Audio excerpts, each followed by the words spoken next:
Hey everyone, thank you for joining us in our new series called Roadmap to Business Analyst or a Data Analyst. Recently, we received a comment asking about what is the right roadmap or is there any easy shortcut to be a business analyst? Well, there is not an easy shortcut, but we can more or less guide you with our experience on a more or less a good roadmap for you to be a business analyst. Today with us, Santosh Chaimov, and also known as Tech at Fang.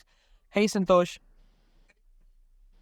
Hey, So Uh, first thing first, when you want to be a business analyst or a data analyst or anything related to a data science field, what is the first step that someone should take? the first step, if you ask me, right, they should break down their tech stacks. They should break down their skills basically into tech and non-tech, and try to understand where they are at each of these skill set, and try to develop it from their own. Like for the tech stack, SQL, Excel, a little bit of Python and Power BI, some front-end tool. And for the non-communication skill, for the non-tech skills is basically the communication, critical thinking, and those kind. Okay, so maybe let's start with tech tools. Maybe let's keep the series as focusing on a tech tools. So since you mentioned Excel SQL, let's start with Excel. I'm pretty sure most of our audience or end users might have already experienced Excel, but not in a really professional way, but at least in colleges or in their early careers. So how would someone should approach Excel in learning, or what did you do to learn Excel? What I do to learn Excel is basically practice. Because Excel is not that very big of tool, which is very hard to learn, or you need any programming skills or something like that. It's basically a teach and preach kind of a tool. And I learned Excel by doing hands-on, which my customer asked, and maybe customers in the sense the client asked, starting from my college projects, right? So it's very basic, hands-on, get your hands dirty kind of a tool. That's how I learned Excel. Okay, and when you say that you just did it, hands-on experience, did you also do any kind of courses? Did you do some online course or any paid course, or is there any free tools that you can recommend? Yeah, but I didn't take any courses, but there are free websites where I usually refer to and go and check. For example, there are, 100 types of charts that you can create in Excel. And there is a website called datawrapper.de, which you can use to go and see which type of visualization suits for which type of data that you have. And there is also exceleasy.com where you can identify some of the, how to create a very good visualization kind of a view. And also Okay, there is an Excel exercises where they give you exercises to perform on Excel. That is a very good platform to learn. And if you notice, like two out of these three tools are basically focused on visualization, because that is what is gonna speak to your customer. mhm. Okay, makes sense. Maybe okay, we will. Okay, yes. So we will leave these links in our description. So please check it out. And also, Santosh, I want to ask about the projects that you did before joining, because you mentioned that you just did dirty work. You just kept your hands-on experience with Excel, and that's how you learned when you got into the job with the clients. But how about before that, apart from the college project? Because let's talk from a perspective of someone who just recently graduated who wants to get into a data field. So they are no longer in college. Probably they are doing some other job or some other field. They want to get into data science field. What would you recommend? How would they get their hands dirty? Um, I would say you have to start integrating two or three tools. For example, you have to integrate data from Kaggle. So again, Mhm. post it in the description. Kaggle is a website which is owned by Google, and you can find thousands, hundreds and thousands of data which is open source within Kaggle. What you should do is you should basically focus just on 6 to 7 type of work or exercises within Mhm. Excel, and try to do it for a week on one certain data piece from Kaggle. And the next week, you have to repeat the same set of exercises that you did in Excel, but now with a different type of data set. First week can be a Titanic data set. Second week can be an e-commerce. Third week can be a retail. So you have to practice same set of exercises for at least 10 to 12 weeks, so that when you go into the interview, right, when they give you a data, it's very easy for you to just your brain will get adapted to it, and it will just think, oh, he's just throwing me another set of data, let me just quickly work upon it. So that is the level that you should come out. Okay. Maybe I'll ask from a slightly different perspective. Let's say I'm not a recent college graduate. I'm someone who's already working in a different field. Because recently, of course, since we are in the field, we know that how exponentially the data analytic field is growing. But people from outside science field, they are looking into this field and they want to get into it. Someone from mechanical field or someone from banking sector, they would like to jump into data science field. They already have some Excel experience because on their day-to-day job, they do work with Excel. So for them, they are not a confident analyst, but they do have some certain Excel skills. For them, what would you recommend? What should they focus on? For example, I will say a personal example of mine where I was working in an internship for a mechanical company. Okay, it was a supply chain company. And obviously, we had data. Every company, any field, medical, biotech, pharma, even farming, right? Any technology you take, there will be data, right? And even I had access to data. I know like when do our stocks get over, when is the new shipments coming, and all this data I had, and I had a historical data for 3 to 4 months. Now this is where you have to step out from a mechanical engineer shoes and step in as an analyst and try to think of, okay, I have set of data, I have 3 months of data, I have out of stock data, inventory data for the, let's say, hundreds of SKUs.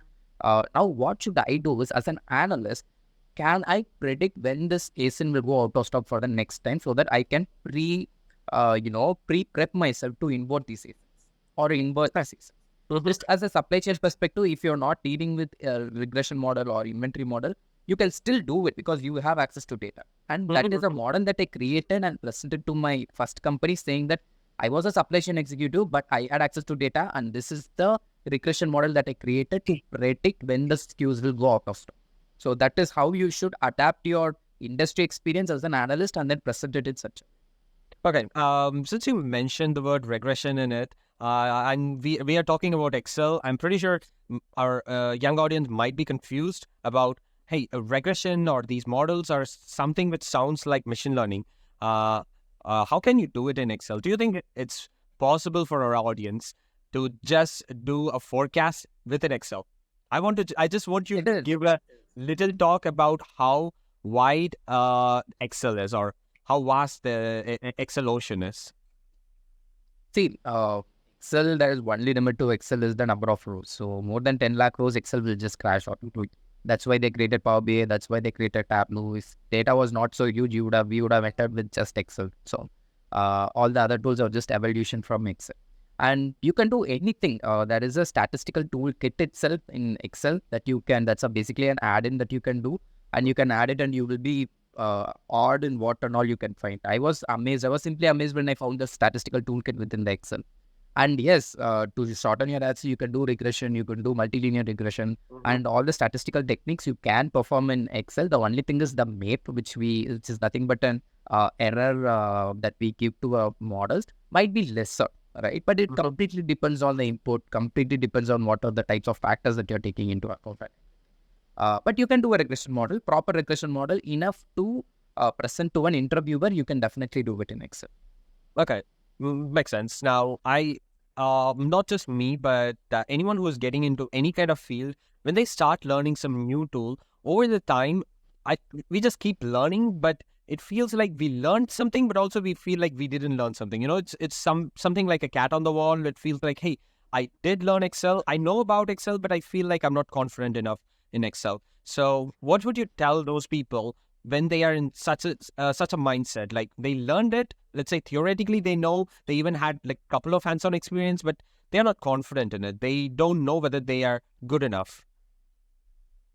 See, two wings to it, right? I would say two roads to this end result. One is going to an interview, trying to get, solve the questions that the interviewer asks. They give you data, how fast or quick you can do it is a one way.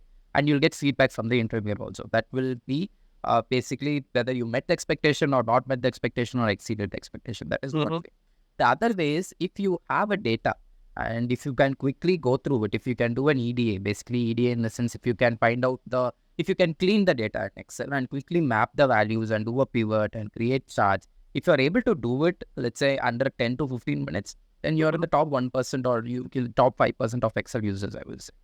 Yeah, I agree. Because guys, exploring the data is much more important. I mean, it's as much as important than later building the dashboard. So, when you have, just like Santosh said, it's important to just play with the data. Just one small tip is my first experience in learning Excel was just using my finance data.